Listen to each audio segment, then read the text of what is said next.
Olá pessoal, sejam bem-vindos. Nós estamos aqui no curso de Conceitos Básicos e essa primeira aulinha nós vamos falar aí sobre a história do computador. Se você não conhece essa história, você vai se surpreender. E se você já conhece, presta bastante atenção que tem alguns detalhes aí bem interessantes, né, e que talvez ainda você não tenha ouvido falar. Espero que vocês gostem. Tá? Boa aula e a gente se fala então daqui a pouquinho na nossa aula 2. Combinado? Bom vídeo aí para vocês. Grande abraço. Neste vídeo, irei falar sobre a história dos computadores. Hoje em dia, os computadores estão presentes em nossas vidas de uma forma nunca vista anteriormente. Seja em casa, na escola, na faculdade, na empresa ou em qualquer outro lugar, eles estão entre nós. Ao contrário do que parece, a computação não surgiu nos últimos anos ou décadas, mas sim há mais de 7.000 anos atrás. Nesse vídeo, contarei a história e a evolução da computação. Falarei sobre os computadores em geral, desde a antiguidade até os dias de hoje. Dessa forma, você poderá ficar por dentro das principais formas de computação utilizadas pela humanidade. Para começar, vamos falar sobre uma forma de calcular muito simples, mas que também foi muito útil nas culturas antigas: o ábaco. O ábaco é considerado a primeira calculadora da história. Muitos povos da antiguidade utilizavam o ábaco para a realização de cálculos do dia a dia, principalmente nas áreas do comércio, mercadorias e cálculos da construção civil. Ele é considerado como a primeira máquina desenvolvida para cálculo, pois utilizava um sistema bastante simples, mas também muito eficiente na resolução de problemas matemáticos. É basicamente um conjunto de varetas posicionadas de forma paralela que contém pequenas bolas que são utilizadas para os cálculos. Pesquisadores encontraram registro dos primeiros ábacos em 5.500 anos antes de Cristo. Eles eram usados pelos povos que constituíam a Mesopotâmia. O ábaco também foi usado posteriormente por muitas outras culturas, como da Babilônia, Egito, Grécia, Roma, Índia, China, Japão e etc. Cada um desses povos possui uma versão específica dessa máquina, entretanto, preservando a sua essência original. Seu nome na Roma antiga era cálculos, termo de onde a palavra cálculo que utilizamos hoje em dia foi extraída. O fato desse instrumento ter sido difundido entre todas essas culturas deve-se principalmente a dois fatores.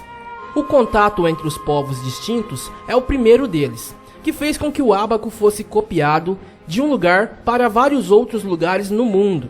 O outro fato se deve à necessidade de representação matemática, pois o ábaco fez com que os sistemas de contagem utilizados no cotidiano fossem executados de uma forma mais prática. O ábaco é bastante útil para a soma e subtração. Já a multiplicação e divisão, o ábaco comum já não é muito recomendado. Apenas algumas versões mais complexas que surgiram posteriormente foram capazes de resolver de uma forma mais simples esses problemas. Por exemplo, a régua de cálculo. Durante vários séculos, o ábaco foi sendo desenvolvido e aperfeiçoado, se tornando a principal ferramenta de cálculo por muito tempo. Entretanto, os principais intelectuais da época do Renascimento precisavam descobrir maneiras mais eficientes de efetuar cálculos. Logo em 1638 d.C., um padre inglês chamado William Oughtred criou uma tabela eficaz para a realização de grandes multiplicações. A base de sua invenção foram as pesquisas sobre logaritmos realizadas pelo escocês John Napier. A régua de cálculo até o momento era eficaz, mas algo muito trabalhoso e demorado de ser realizado. O mecanismo consistia de uma régua que já possuía uma certa quantidade de valores pré-calculados, organizados de uma forma que os resultados fossem acessados automaticamente. Uma espécie de ponteiro que indicava o resultado do valor desejado. Apesar da régua de cálculo de William Oughtred ser útil, Os valores presentes nela ainda eram pré-definidos, o que não funcionaria para calcular números que não existissem presentes na tábua. Pouco tempo depois, em 1642, o matemático francês Blaise Pascal desenvolveu o que pode ser chamado de primeira calculadora mecânica da história, conhecida como a máquina de Pascal. Seu funcionamento era baseado no uso de rodas interligadas que giravam na realização dos cálculos. A ideia inicial de Pascal era desenvolver uma máquina que realizasse as 4 equações matemáticas básicas, o que não aconteceu na prática, pois ela era capaz apenas de somar e subtrair. Por esse motivo, a tecnologia não foi muito bem aceita na época. Mas, alguns anos após a máquina de Pascal, em 1672, o alemão Goldfried conseguiu o que Pascal não tinha conseguido. Goldfried criou uma calculadora que efetuava a soma, a divisão e também a raiz quadrada. Em todas as máquinas e mecanismos existentes até o momento, tinham suas programações pré-definidas e não era possível inserir novas funções. No ano de 1801, um costureiro chamado Joseph Marie Jacquard desenvolveu um sistema que revolucionaria o mundo tecnológico da época. A indústria de Jacquard atuava no ramo de desenhos em tecidos. Esta tarefa ocupava muito tempo de trabalho manual. Vendo esse problema, Joseph construiu a primeira máquina realmente programável, com o objetivo de recortar os tecidos de uma forma automática. O mecanismo foi chamado de tear programável, pois aceitava cartões como entrada em seu sistema.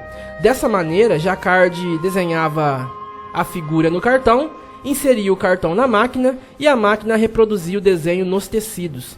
A partir desse momento, o mundo tecnológico foi influenciado pelo tear, incluindo o que vem a seguir. No ano de 1822, foi publicado um artigo científico que prometia revolucionar tudo o que existia até então no ramo de cálculo eletrônico. O seu autor foi Charles Babbage. O mesmo afirmou que sua máquina era capaz de calcular funções da trigonometria e dos logaritmos de uma forma muito simples. Esse projeto foi chamado de máquina de diferenças.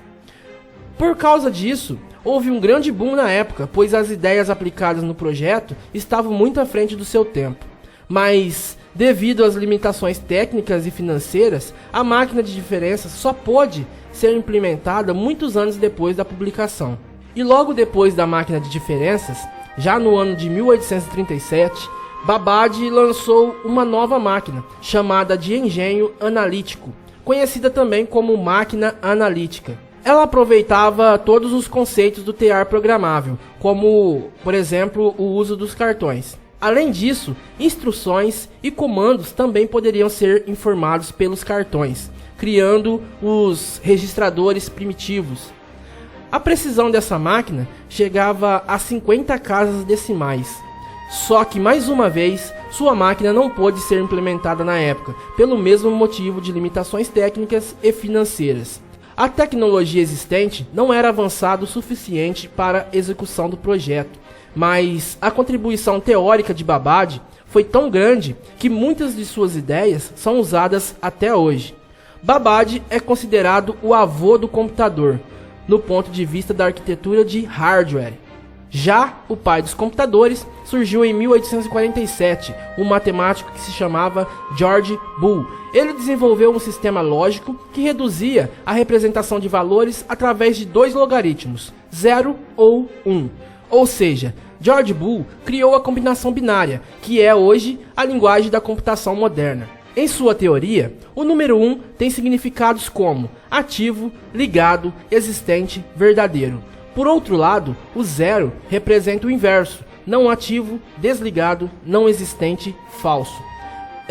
Todo o sistema lógico dos computadores atuais, inclusive o qual você está usando agora, usa a teoria de Boole de forma prática. Vamos dar um pulo de quase 50 anos na história e chegaremos à máquina de Holloway.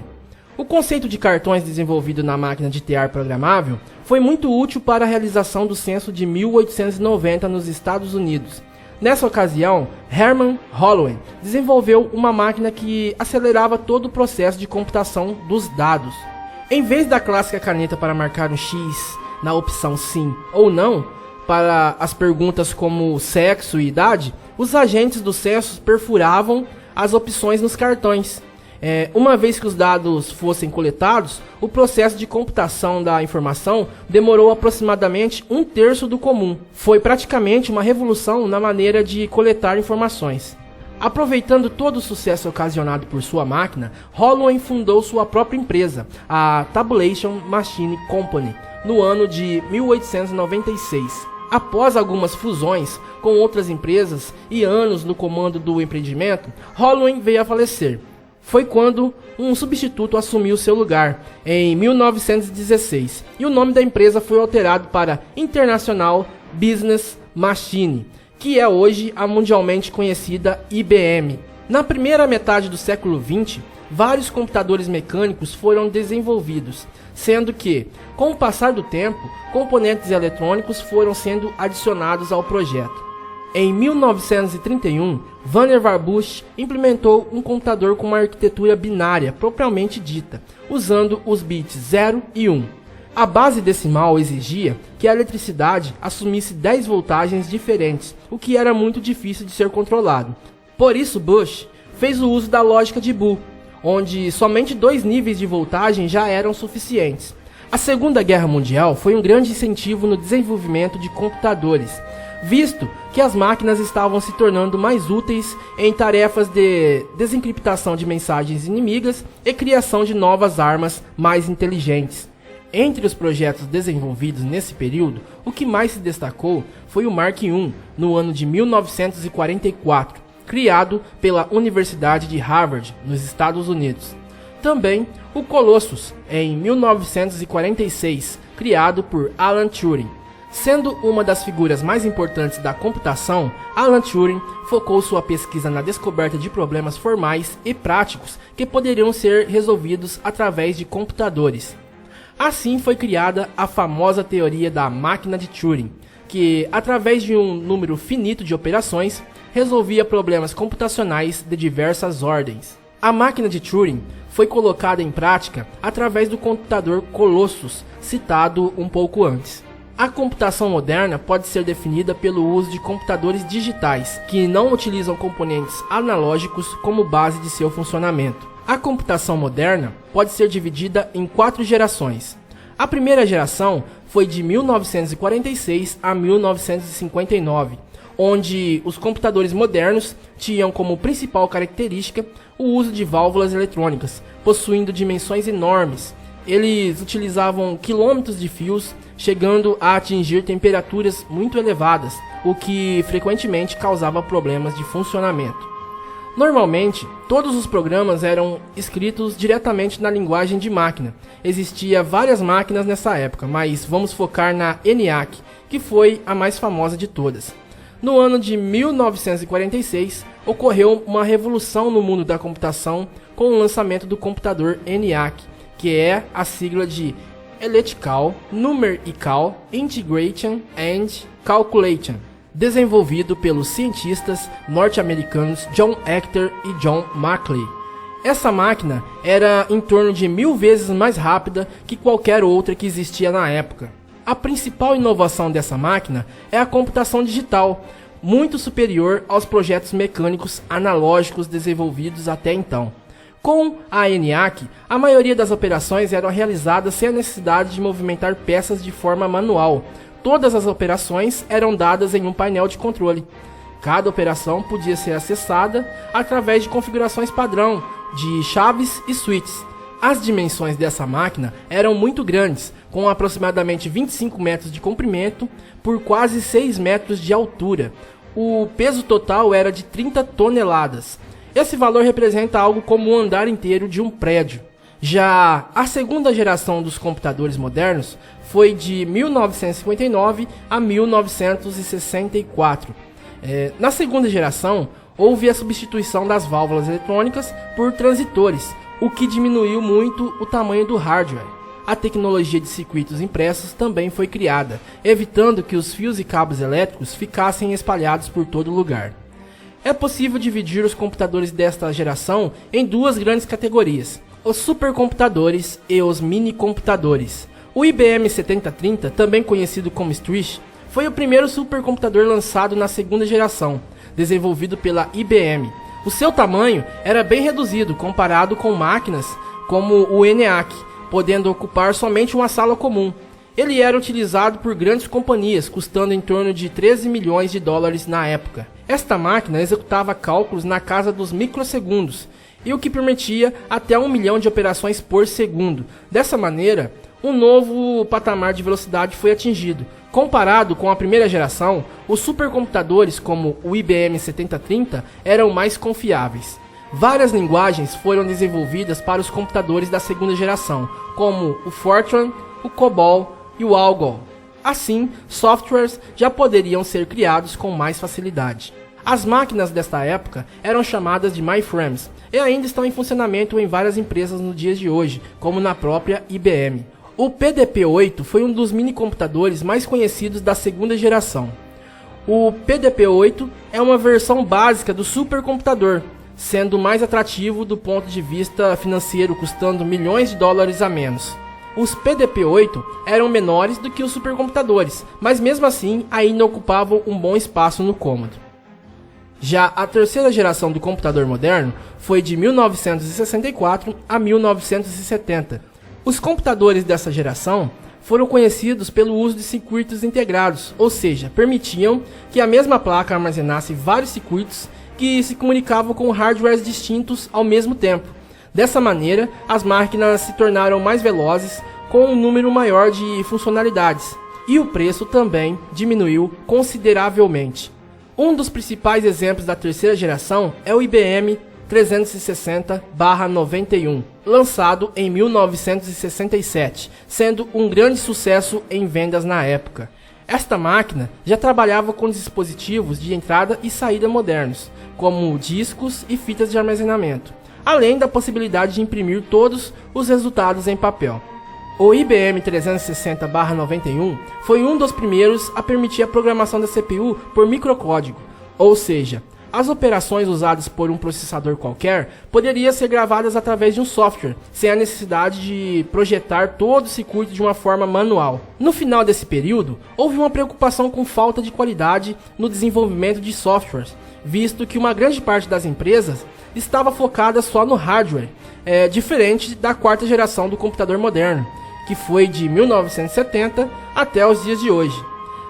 A quarta geração é conhecida pelo advento dos microprocessadores e computadores pessoais, com a redução drástica do tamanho e preço das máquinas. As CPUs atingiram o incrível patamar de bilhões de informações por segundo, permitindo que muitas tarefas fossem implementadas. Os circuitos acabaram se tornando ainda mais integrados e menores, o que permitiu o desenvolvimento de microprocessadores. Quanto mais o tempo foi passando, mais fácil foi comprar um computador pessoal. Nessa era, os softwares e sistemas se tornaram tão importantes quanto o hardware. O Altair 8800, lançado em 1975, revolucionou tudo que era conhecido como computador até aquela época.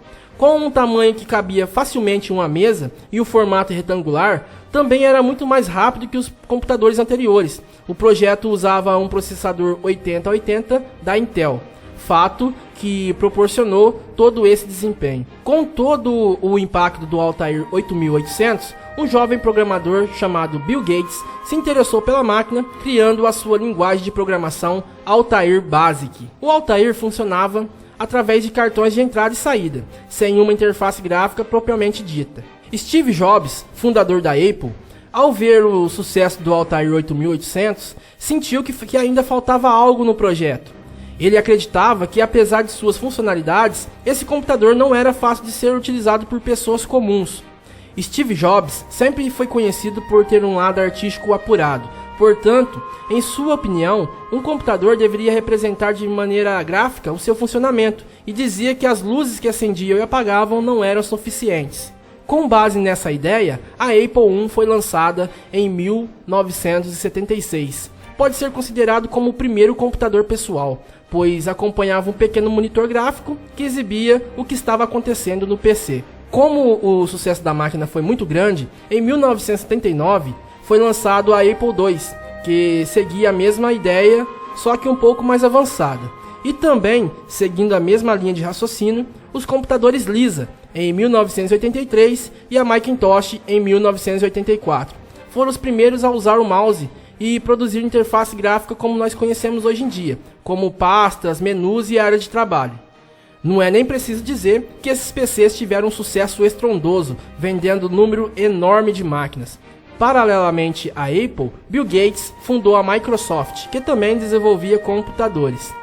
No começo de sua existência, no final dos anos 70 até os meados dos anos 80, Gates usou as ideias contidas nas outras máquinas para construir as suas próprias máquinas. Utilizando processadores 8086 da Intel, o primeiro sistema operacional da Microsoft, o MS-DOS, estava muito além do desenvolvido pelo Steve Jobs.